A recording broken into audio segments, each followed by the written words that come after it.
Par exemple, quelle est l'importance aujourd'hui de l'enseignement d'une disposition qui a été prise sur l'administration de Jean-Jacques Dessalines? Et je dois l'avouer, je n'ai jamais rencontré pendant toutes mes heures de lecture un chef d'État qui a été beaucoup plus prolifique en matière de production de normes que Jean-Jacques Dessalines.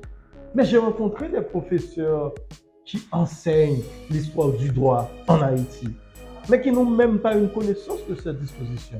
Mais comment peut-on enseigner un droit dans un pays comme Haïti sans connaître les grandes décisions qui ont été prises et adoptées par Jean-Jacques Dessalines après 1804, après le 1er janvier? Par exemple, les décrets sur la présomption d'innocence, sur le droit à un procès, sur la lutte contre la corruption. Mais si vous voulez, aujourd'hui, quand on enseigne le droit, l'histoire du droit en France, on parle des grandes décisions qui ont marqué le droit, qui ont marqué